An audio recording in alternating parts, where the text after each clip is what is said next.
Bon après-midi à tous et à toutes. Merci de nous rejoindre une fois encore sur Afro Info 243. Nous sommes heureux de vous retrouver parmi les nôtres. Samedi 10 mai 2025, nous saluons la présence de tout un chacun. Lino Ali depuis Brazzaville, merci de nous suivre. Boïka, merci Boïka, Yaferna, Lumami Sandombe et tous les autres téléspectateurs qui nous suivent. C'est samedi 10 mai 2025. Nous vous approchons dans cette édition pour vous informer de la situation sécuritaire de l'Est de la République démocratique du Congo. Vous le savez très bien que les combats se poursuivent toujours dans l'Est de la RDC entre les Ouazalendo et les rebelles du M23 soutenus par le Rwanda. Les combats qui se concentrent ces derniers temps dans la province du Nord Kivu comme du Sud Kivu.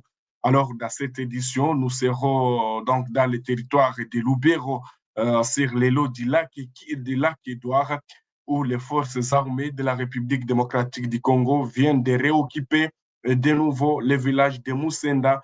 Nous sommes dans le territoire de Lubero, les lots du lac Édouard, après de intenses combats contre les rebelles du M23. Également, nous rentrons dans la province du Sud Kivu, plus précisément dans le territoire de Fizi, les Ouazalendo du général autoproclamé Yakotumba affirme avoir neutralisé quelques éléments des rebelles, dont quelques éléments M23 AFC. Nous serons également du côté de Mwenga, partout ailleurs dans la province du Sud Kivu. Nous parlerons également du Nord Kivu, pourquoi pas dans la ville de Goma, l'insécurité qui continue à battre record. Qu'est-ce qui se passe dans la ville de Goma? Il y a donc des personnes, plusieurs personnes ont perdu leur vie dans des attaques d'hommes armés. Donc, la nuit d'hier, vendredi à ce samedi, 10 mai 2025. Merci à tous ceux-là qui nous suivent depuis donc la Belgique, l'Angola, pourquoi pas l'Italie. Ils sont très nombreux également depuis les États-Unis. Bienvenue dans cette édition. Alors, nous commençons d'abord par cette information du territoire de Lubero où les FARDC ont réoccupé de nouveau les villages de Moussenda. Nous sommes dans le territoire de Lubero, les lots du lac Édouard, après des combats contre les rebelles du M23 soutenus par le Rwanda. Vous devez retenir que Moussenda, ce village de Moussenda avait été passé sous contrôle des rebelles. Et c'est là après la chute de Lunyasenge, pour les gens qui maîtrisent très bien la zone, les Moussendala qui a été réoccupé par les forces armées de la République démocratique du Congo. Ça se trouve seulement sur les lots du lac Édouard. Il y a Lunyaseng, et après Lunyaseng, il y a Katundu. Après Katundu, il y a maintenant Moussenda. Comme les FARDC sécurisent Kiavinyonge, ils ont laissé Kiavinyonge et puis récupéré Moussenda. C'est ce que nous avons comme information. Les Ouazalendo, voulait dire les FARDC, ont réoccupé de nouveau les villages de Moussenda.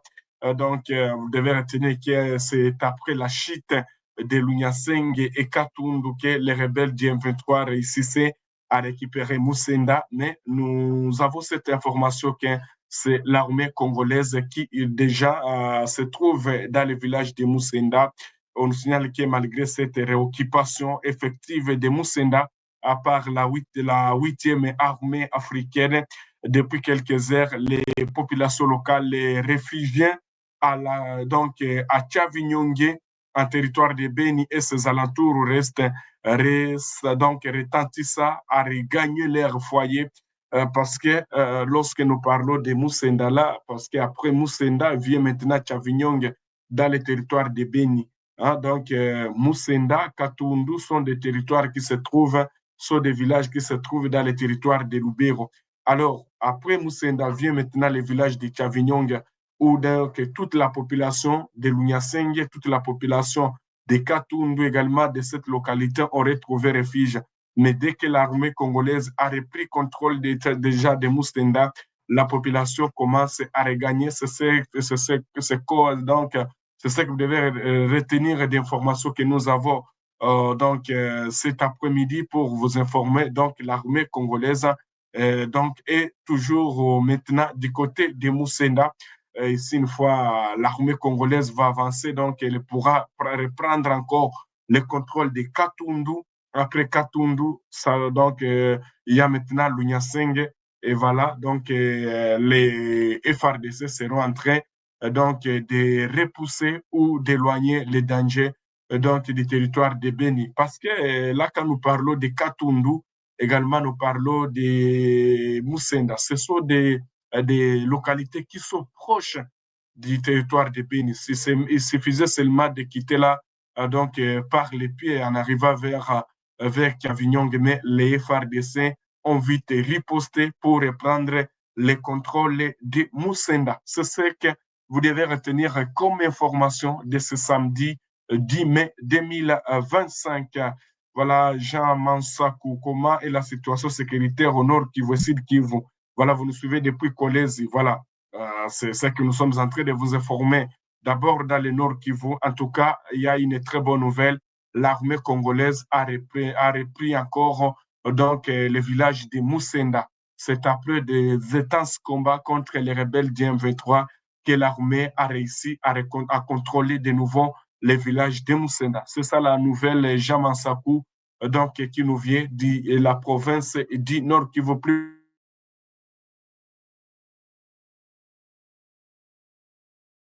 précisément dans le territoire de Lubero. Alors que dans la province, les Wazalendo, que dirige le général autoproclamé Yakotumba, affirme avoir neutralisé un major des éléments M23FC, mais, donc M. Rutebuka Muhoza, qui était chargé des opérations donc, du côté, donc il était chargé des opérations du groupe rebelle qu'on appelle les Twiraneho.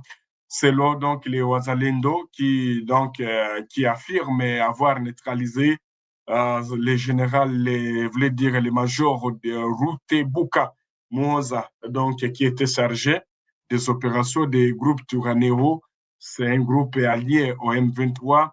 Selon donc le général Yakutumba, les éléments du général Yakutumba, ces messieurs auraient tombé dans une embuscade tendue par les Wazalendo du côté des Fizi, dans le village de Rugezi. Et d'ailleurs, hier, on vous le disait, il y a eu des affrontements qui opposaient les Wazalendo aux rebelles du M23 et leurs alliés qu'on appelle les Twiraneho du côté de Rugezi. Alors, les Wazalendo affirment sur donc les Wazalendo du général Yakutumba affirment avoir donc neutralisé les messieurs-là, Rutebu Kamuhoza, qui était chargé des opérations de cette rébellion du côté des Fizi. Donc, ce message ou cette information se trouve sur leur compte X, alors que donc, dans cette région, il y a eu de fortes détonations où les Ouazalènes ont réussi à récupérer une position importante des rebelles Twiranéo alliés au M23 du côté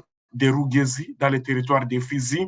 Et c'est ainsi que les messieurs ici, donc les Rutebu Kamuhoza, a été neutralisé selon ces mêmes sources, alors que ce matin, nous sommes samedi 10 mai 2025, un calme précaire règne ce samedi matin au Sud Kivu après de violents affrontements contre les Ouazalendo et les rebelles du M23. Les combats qui ont débuté vendredi soir ont secoué plusieurs localités de la province, notamment dans les territoires de Calais et de Kabari, selon plusieurs sources. Plusieurs sources, ces mêmes sources, y compris les habitants de la région et des organisations de la société civile, confirment les affrontements. Des témoins rapportent avoir entendu des tirs nourris et des explosions, et certains ont été contraints de fuir leur maison, selon toujours les mêmes sources. La situation dans le sud Kivu est tendue depuis plusieurs mois après une recrudescence des activités du M23. Le groupe rebelle qui a repris les armes, c'était en 2022, qui avait commencé dans le nord Kivu. Mais vous devez retenir que l'armée congolaise qui est appuyée par les Ouazalendo continue toujours à défendre l'intégrité territoriale de la République démocratique du Congo contre cette rébellion qui est donc soutenue par les Rwandais, alors que les Ouazalendo ont réussi, selon ces mêmes sources que nous avons, les Ouazalendo ont réussi donc à déloger les rebelles du M23 dans le village de Rougezi. Donc, c'est un village qui se trouve dans le territoire de Fizi. D'ailleurs, c'est là où ce major de ces rebelles Twirwaneho a été neutralisé. Donc, vous devez retenir que les Wazalendo qui combattent aux côtés de l'armée congolaise contre les rebelles ont réussi à récupérer une position stratégique selon les dernières ressources que nous avons cet après-midi, alors que la population civile est prise en otage dans ces affrontements. Des milliers de personnes ont été déplacées de leur foyer et les conditions de vie dans les camps de déplacés sont difficiles. Les organisations humanitaires s'inquiètent de la situation humanitaire et a appelé à un cessez-le-feu. Ces mêmes affrontements se poursuivent toujours. Ce samedi, vous devez retenir qu'il y a un calme précaire sur toutes les lignes de front. Ce matin, pas d'affrontement. Les DK, les DK gardent leurs positions initiales du côté de Katogota. Hier, vous avez bien suivi la déclaration de ces Mouzalendo. Si vous avez bien suivi notre édition vespérale, où les Ouazalendo disent avoir contrôlé à 80% la localité de Katogota, même s'il y a donc des images devenues virales qui ont été diffusées par les M23 qui revendiquent la prise de Katogota. Mais hier, je pense, vous avez bien suivi, messieurs, constaté qu'en année, un de Ouazalendo qui se trouve dans la région et qui a été contacté par votre rédaction. Merci à tous ceux-là qui sont connectés depuis la ville de Butembo. Alors, comme il y a un calme sur toutes les lignes de front, on va se rendre dans la ville de Goma. Depuis sa chute, c'était le 27 janvier de l'année en cours. Cette ville qui est sous occupation des rebelles d'IM23 et leurs alliés. Alors, vous devez retenir que la situation ne cesse de se dégrader dans cette ville. La nuit du vendredi 9 au samedi 10 mai 2025 n'a pas été rose dans la ville de Goma. Plusieurs quartiers ont été les théâtres de violences et d'attaques des hommes armés en tenue militaire à la base de la tristesse dans la population ce samedi 10 mai. Vous devez retenir que, comme vous voyez ces images, cet homme a fait déjà un mois de mariage, mais il a perdu sa vie dans cette attaque des hommes armés en Dosho, dans la partie nord, donc dans la partie ouest de la ville de Goma, Andosho, Shangali, Rushingwa, les messieurs que vous regardez, un jeune homme récemment marié a perdu sa vie dans l'attaque des hommes armés porteurs d'armes en tenue militaire. Le drame s'est produit aux environs d'1h du matin de ce samedi du côté d'Itéré Kabacha. La victime s'était mariée, c'était le 27 mars dernier. Un bonheur de courte durée brutalement interrompu dans la ville de Goma. Dans un autre quartier, une pharmacienne a été grièvement blessée par balle alors qu'elle est rentrée du travail, bien qu'en teinte de plusieurs projectiles, elle a survécu à l'attaque. Un autre homme a été également blessé par balle dans le quartier Mabangaside, toujours au cours de cette même nuit. Du côté de la ville de Goma, c'est un calvaire depuis l'occupation de cette ville. Les gens ne dorment plus. Chaque fois, il y a toujours des cas, des attaques ciblées contre les paisibles citoyens. Vous devez retenir que les combats se poursuivent. Vous voulez dire l'insécurité continue à battre record dans cette ville de Goma qui est sous occupation depuis le 27 janvier de l'année en cours par les éléments du M23. Alors, on va rentrer du côté, on va prendre la direction du côté de Beni ou également du côté de Butembo. Qu'est-ce qui se passe? Vous devez retenir que 94 militaires des FARDC ont été formés aux techniques de combat. Nous sommes dans la jungle à Beni. Le général-major Bruno Mandevou estime que cette session dispensée par la MONUSCO a permis de renforcer les capacités d'intervention des militaires formés sur les champs des batailles. Vous devez retenir que les territoires de Béni font face aussi à des groupes armés, à des groupes rebelles comme les ZDF qui ne cessent d'endeuiller la population locale. Alors, les 94 militaires des FARDC qui ont été formés aux techniques de combat dans la jungle à Béni. Cette information a été livrée par le général-major Bruno Mandevou, qui a estimé que cette session a été dispensée par la MONUSCO. C'est ce que vous devez retenir, chers téléspectateurs d'Afro-Info, au 243, alors que la situation aussi du côté de Béni n'est pas bonne, surtout lorsqu'il y a toujours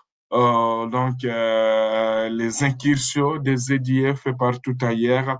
Alors, vous devez retenir qu'il y a une information aussi de la ville de Goma. On signale que ce matin, du 10 mai, deux corps sans vie ont été découverts à Imbi. Nous sommes à Kéchéron depuis la prise de contrôle de Goma par les forces du M23 FC.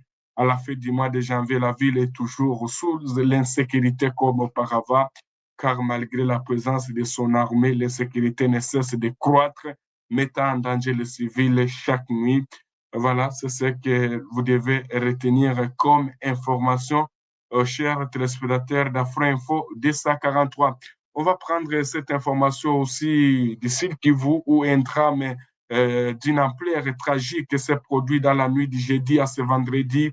Dans la nuit du vendredi à ce vendredi, dans le secteur de Nganja, nous sommes dans le territoire des fils dans l'est de la République démocratique du Congo.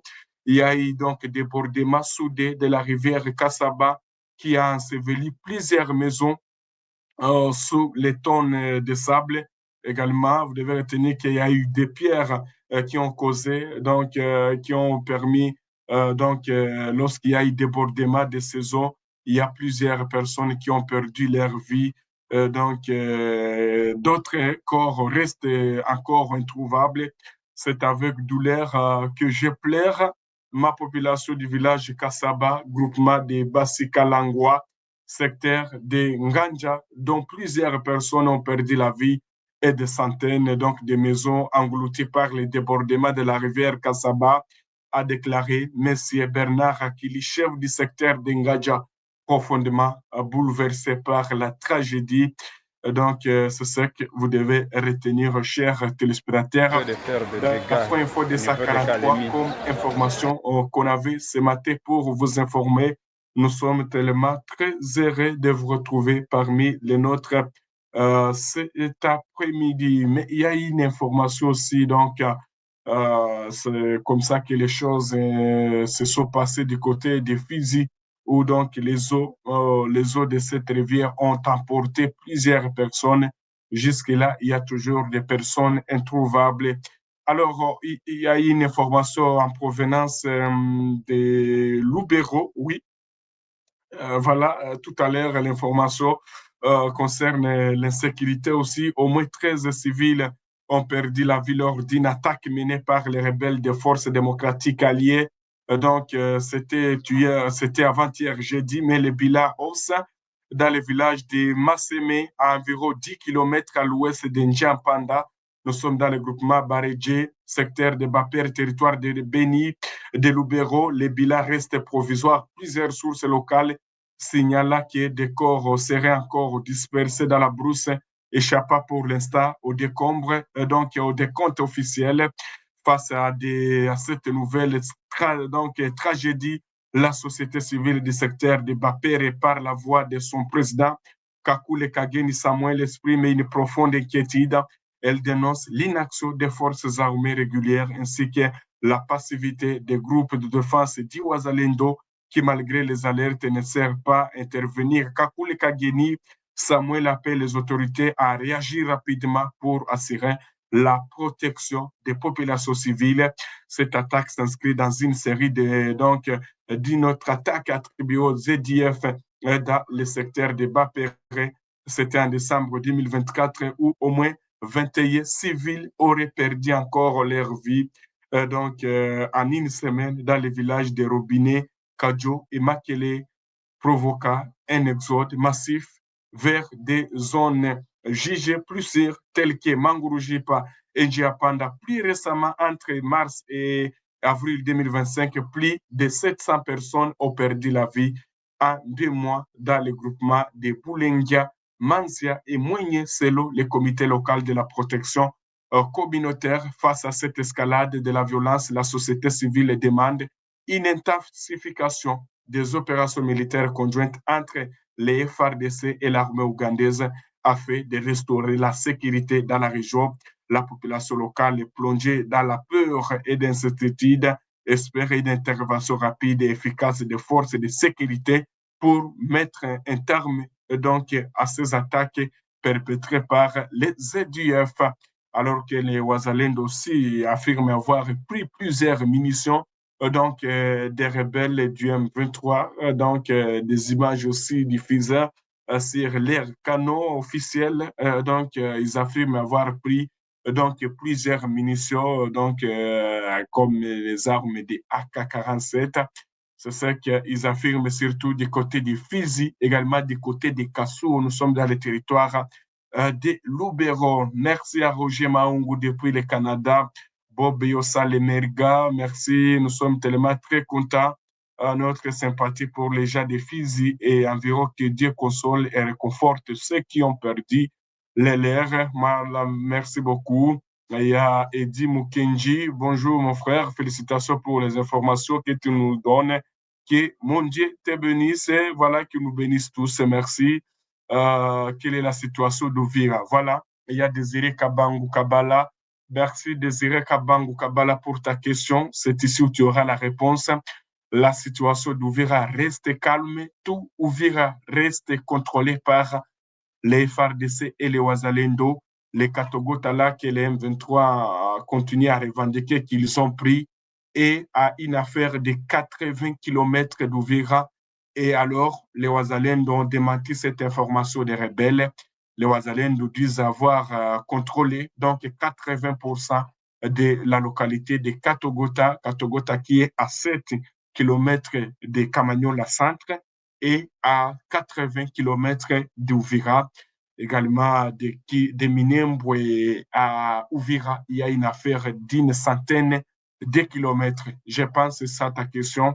D'ailleurs, si vous nous avez bien suivi dans l'édition vespérale, on était en direct avec un jeune résistant Mouzalendo qui a donné beaucoup de détails par rapport à cette situation d'Ouvira. Il a juré qu'Ouvira ne sera pas tombé comme d'autres villages, a donc déclaré un jeune résistant Mouzalendo qui s'est confié à votre chaîne.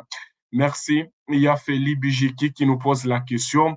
Je réponds toutes les questions. Si tu as la question, commencez à la poser. Félix Bijiki qui contrôle Nyangezi. Nous devons vous dire la vérité. La vérité est que Nyangezi est donc sous contrôle des rebelles, mais les Ouazalendo ne sont pas loués. Nyangezi est sous contrôle des rebelles, mais les Ouazalendo sont à un endroit qu'on appelle les Mounia. Mounia, c'est sur la route qui mène vers Kamanyola. Donc, ils sont entre Kamanyola et Mounia, donc au milieu sur cette route. Voilà, je pense que ta question a été répondue. Merci de nous parvenir les informations à partir de Kolwezi. Merci beaucoup. Et d'ailleurs, pour les gens qui nous suivent Kolwezi, merci à Oscar Bondo. Il y a Grace Kayi, merci. Roger, voilà, merci beaucoup. Ancienne photo, c'est ça. Pindi Kina Charles, les Congo, les Congo qui gagnent toujours. Merci beaucoup. Il y a Brice Berchano Kibamba. Voilà, il n'y a pas donc de questions. Je ne pense pas qu'il y aurait des questions pour répondre. Olivier Chizantahira, merci beaucoup. Olivier Chizantahira, merci pour votre réaction. Également, si vous avez des réactions, merci. Donc, c'est ça que vous devez retenir comme information de ce matin. Espérons qu'on va revenir dans les heures qui suivent pour vous donner d'autres informations.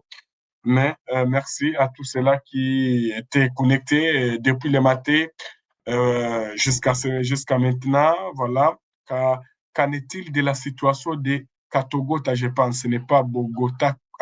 c'est Katogota. Voilà, Katogota, nous avions essayé de contacter un Mousalendo. Il a affirmé que les Wazalendo contrôlent donc 80% de Katogota. Voilà, Katogota est à une affaire de 80 kilomètres de la ville d'Ouvir. Voilà. Bonjour mon frère Rigobert Chiswaka depuis Kinshasa. Merci à vous Rigobert Chiswaka. Alors, tous ceux-là qui veulent contribuer, vous voulez nous donner donc une aide avec $1, $2, ça nous fera du plaisir. Et il y a nos coordonnées qui sont là, RTL. Également, vous pouvez envoyer sur Super Thanks. Ça nous fera du plaisir. Et si c'est ta première fois, donc abonnez-vous, ça nous fera du plaisir aussi. On se retrouve pour un prochain numéro. À tous et chacun, nous vous souhaitons donc de passer un excellent week-end. Je reviens tout à l'heure dans une autre édition pour vous donner donc les informations du terrain dans toute neutralité et impartialité.